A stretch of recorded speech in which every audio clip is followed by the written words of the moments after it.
ಈ ಬಾಹ್ಯಕರಣಗಳನ್ನ ಸ್ಥೂಲವಾಗಿರುವಂತ ಜಗತ್ತೇನಿದೆ ಇದನ್ನ ಅರ್ಥ ಮಾಡ್ಕೊಳ್ಳೋದಕ್ಕೆ ಬಳಸ್ಬೇಕು. ಅವಾಗನ್ನ ಎಲ್ಲಿ ಬಳಸ್ಬೇಕು? ಸ್ಥೂಲ ಪ್ರಪಂಚದಲ್ಲಿ ಏನಿದೆ? ಪಂಚಭೂತಗಳಿದೆ. ಅಂದ್ರೆ ಘನವಾಗಿರುವಂತ ಪದಾರ್ಥಗಳಿಗೆ ನಾವು ಭೂತತ್ವ ಅಂತ ಕರಿತೀವಿ. ದ್ರವ ರೂಪದಲ್ಲಿರುವಂತಹ ವಸ್ತುಗಳಿಗೆ ಜಲತತ್ವ, ಅನಿಲ ರೂಪದಲ್ಲಿರುವಂತವಕ್ಕೆ ವಾಯುತತ್ವ, ಹಾಗೆ ಬಿಸಿಯನ್ನು ಸೂಚಿಸ್ತಕ್ಕಂಥ ರೂಪದಲ್ಲಿರ್ತಕ್ಕಂಥಕ್ಕೆ ಅಗ್ನಿ.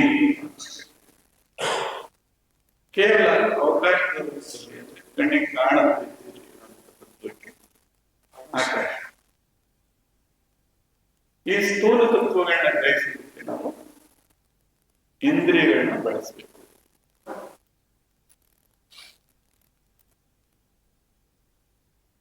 ಆಯ್ತು, ಈಗ ಇಂದ್ರಿಯಗಳ ಮಿತಿ ಇಲ್ಲಿಗೆ ಸಮಾಪ್ತಿ ಆಗಿದೆ. ಇನ್ನೂ ಆಳವಾಗಿ ತಿಳ್ಕೋಬೇಕೀಗ. ಉದಾಹರಣೆಗೆ ನಮ್ಮ ಕೈಯಲ್ಲಿ ಇಟ್ಕೊಂಡಿದ್ದೀವಿ, ಈ ಹೇಳು ಕಣ್ಣಿಂದ ಸಾಧ್ಯ ಆಗ್ತಿಲ್ಲ, ಕಿವಿಯಿಂದ ಸಾಧ್ಯ. ಈ ಇಂದ್ರಿಯಗಳೆಲ್ಲ ಸ್ಟಾಪ್ ಆಗೋದು, ಫೇಲ್ ಆಗ್ತದೆ, ಗ್ರಹಿಸಕ್ಕಾಗ್ತದೆ. ಆದ್ರೂ ಈಗ ತಿಳ್ಕೊಳ್ಳೋಕೆ ಪ್ರಯತ್ನ ಮಾಡ್ತಾ ಇದ್ದೀವಿ. ಏನನ್ನು ಬಳಸ್ಬೇಕು?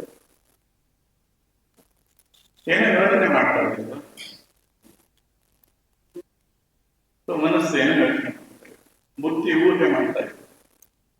ಏನು ಸಣ್ಣ ಪುಟ್ಟ ವಸ್ತು ಇರುವುದು, ಆನೆನ ಹೇಳಕ್ಕಾಗುತ್ತದೆ. ತೊಂದರೆ ಸೂಕ್ಷ್ಮ ವಸ್ತುಗಳನ್ನ ತಿಳ್ಕೋಬೇಕಾದ್ರೆ ಇನ್ನೊಂದು ಸ್ವಲ್ಪ ಬೇರೆ ರೀತಿ ಕಣ್ಣನ್ನು ಬೆಳೆಸ್ತಾ ಇದ್ದೀವಿ.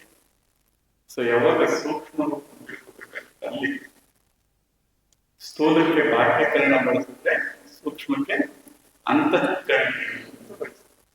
ಅವು 4: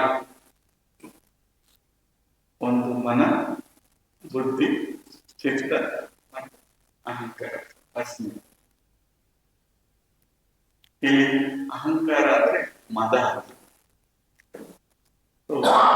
ಇರುವಿಕೆಯನ್ನು ಗುರುತಿಸುತ್ತದೆ. ತಮ್ಮ ಹೆಸರು ರೇಖಾ. 1000 ಜನ ಮಲಗಿದ್ರು ರೇಖಾ ಅಂದ್ರೆ ಇದೀನಿ. ಯಾವುದು ಇದೀನಿ ಎಂದು ಅದಕ್ಕೆ ಅಹಂಕಾರ.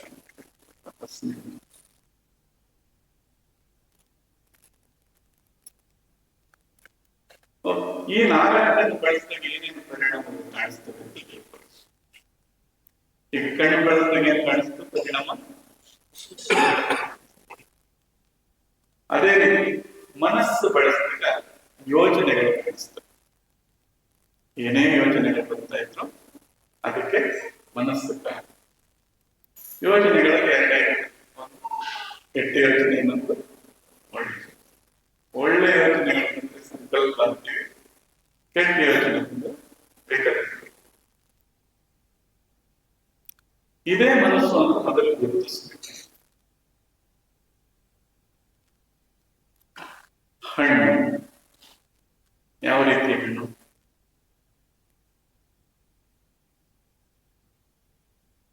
ಎಷ್ಟೊಂದು ಬಂದಲ್ಲ, ದ್ರಾಕ್ಷಿ, ಗೋಡಂಬಿ,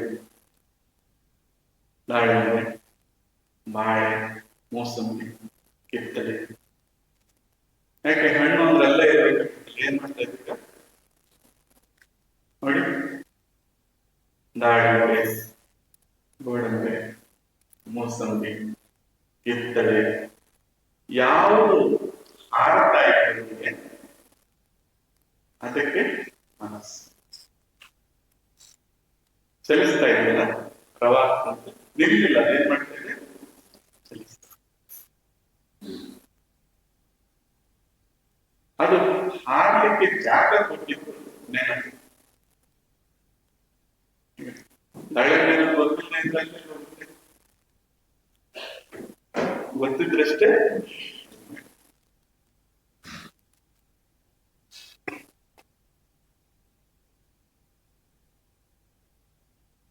ಈಗ ಸಿಂಗಳೆ ಅನ್ನೋ ಹಣ್ಣು ಎಲ್ಲಿ ಓಡ್ತಾ ಇದೆ? ಆ ತರ ಹಣ್ಣಿಲ್ಲ. ಸುಮ್ಮನೆ ನೀವು ಹೋಗ್ಲಿಲ್ಲ. ಹೀಗೆ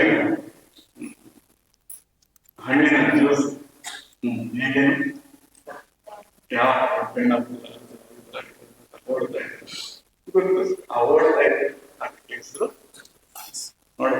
ಎಲ್ಲೇ ಚಿಂತನೆಗಳು ಓಡ್ತಾ ಇದೆ ಆ ತಿಳ್ಕೋಬೇಕು ಅನ್ನೋ ಕೆಲಸ ಮಾಡ್ತಾರೆ. ಮನಸ್ಸೊಂದೇ ಕೆಲಸ ಮಾಡಿ ಸಾಧ್ಯ ಇಲ್ಲ. ಅದಕ್ಕೆ ಏನ್ ಬೇಕು? ನೆನಪು ಬೇಕು. ಆ ನೆನಪಿಗೆ ಸಂಬಂಧಪಟ್ಟ ಏನೇ ಅದಕ್ಕೆ ಬುದ್ಧಿ ಇಲ್ಲ.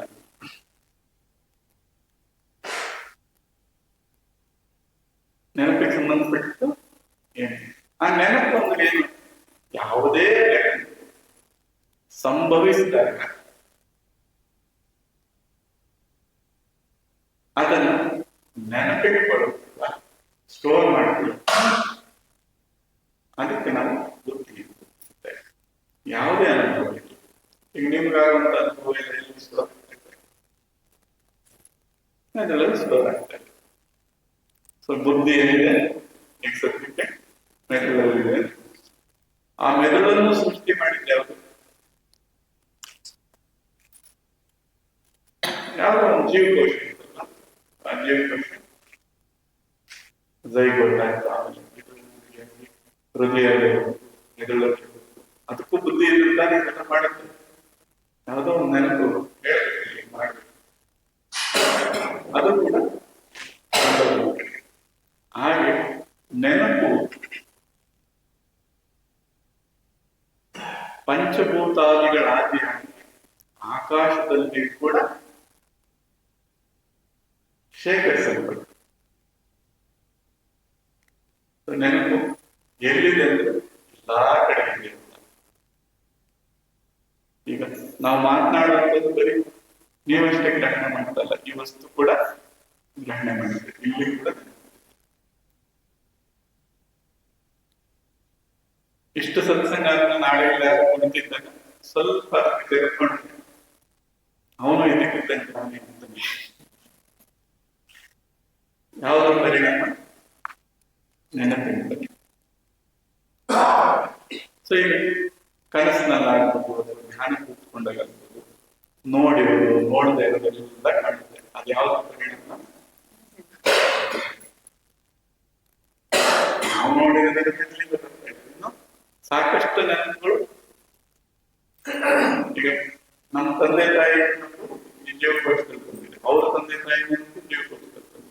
ಆ ಜೀವಕೋಶದಲ್ಲಿ ಏನಿದೆಯಪ್ಪ ಅಂದ್ರೆ ಸೃಷ್ಟಿ ಪ್ರಕ್ರಿಯೆ ಆಧಾರದಿಂದ ಇಲ್ಲಿವರೆಗೂ ಎಲ್ಲ ನೆನಪಿದೆ. ಅದರಿಂದ ಒಂದು ಜೀವಕೋಶ ತಿಳ್ಕೊಂಡ್ರೆ ಇಡೀ ಸೃಷ್ಟಿ ಪ್ರಕ್ರಿಯೆ ತಿಳ್ಕೊಂಡ್ರೆ.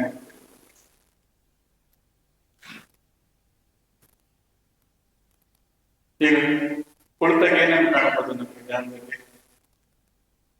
ಹೇಳ್ತೇವೆ ಏನೇನೋ ದೃಶ್ಯಗಳು ಕಂಡು, ಏನೇನೋ ಶಬ್ದಗಳು ಕಂಡು, ಇದೆಲ್ಲ ನನಗೆ ಗೊತ್ತೇ ಇಲ್ಲ. ಸೊ ಯಾರು ಏನೇ ಹೇಳಿದ್ರು ನಾವೇನ್ ಹೇಳ್ತಿಲ್ಲ, ನೆನಪಿರ್ತಾರೆ.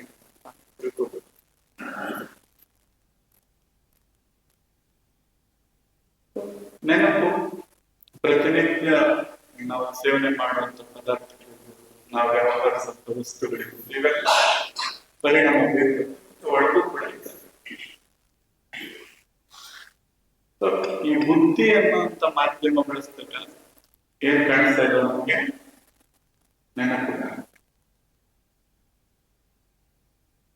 ಅದೇ ತರ ಚಿತ್ತ ಅಂತ, ಆ ಚಿತ್ತ ಅನ್ನೋ ಮಾಧ್ಯಮ ಬಳಸಿದಾಗ ಭಾವಗಳಿರ್ತವೆ. ಫಸ್ಟ್ ರ್ಯಾಂಕ್ ಬಂದ್ರೆ ಖುಷಿ ಆಗುತ್ತೆ, ಎಲ್ಲ ಆಗ್ತದೆ. ಶರೀರದ ಒಳಗಡೆ ಆಗುತ್ತೆ, ಶರೀರದ ಕಣಕಣದಲ್ಲೂ ಆಗುತ್ತೆ. ಇಲ್ಲಿ ವ್ಯತ್ಯಾಸ ಗ್ರಹಿಸ್ತದೆ. ಇಂದ್ರಿಯ ಅನುಭವ ಮತ್ತು ಮನಸ್ಸಿನ ಅನುಭವ ಅನಂತವಾಗಿರ್ತದೆ. ನೋಟ ಎಷ್ಟಿತ್ತು? ನೋಡಿದಷ್ಟು ಇತ್ತು, ವಿಸ್ತಾರವಾಗಿತ್ತು. ಅದೇ ತರ ಮನಸ್ಸಿನ ಗ್ರಹಣ ಎಷ್ಟಿತ್ತು ಅದು ವಿಸ್ತಾರವಾಗಿತ್ತು, ಅನಂತವಾಗಿತ್ತು. ಆದ್ರೆ ಈ ಭಾವ ಎಷ್ಟು ಸೀಮಿತ ಆಗಿದೆ? ಶರೀರದ ಒಳಗಡೆ ಮತ್ತು ಶರೀರದ ಕಣಕಣಕ್ಕೆ ಸೀಮಿತವಾಗಿದೆ. ಸೊ ಯಾವ ತರ ಭಾವಗಳಿರ್ತದೆ? ಒಳ್ಳೆ ಭಾವಗಳಿರ್ಬೋದು, ಕೆಟ್ಟ ಭಾವ. ಈಗ ಅತ್ಯಂತ ಕ್ರೋಧ ಬಂದ್ರೆ ಏನಾಗುತ್ತೆ? ಶರೀರದ ಕಣಕಣಗಳು ಅದನ್ನು ಅನುಭವಿಸ್ತವೆ. ಹಾಗೆ ಉನ್ಮತ್ತತೆ, ಸಂತೋಷ. ಇದಕ್ಕೆ ಕಾರಣ ಏನು? ಚಿತ್ತ. ಭಾವಗಳಿಗೆ ಕಾರಣ ಚಿತ್ತ. ಅದೇ ರೀತಿ ನೋಡುವಂಥದ್ದನ್ನ ಇನ್ಯಾರು ಉಳಿದಿದ್ದಾರೆ? ಅಸ್ಮಿತೆ, ಅಹಂಕಾರ. ಅವನ ಮೂಲಕ ನೋಡಿದ್ರೆ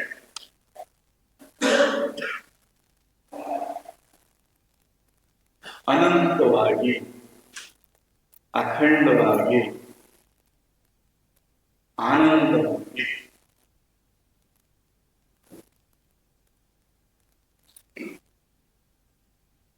ಏನು ಇಲ್ಲದ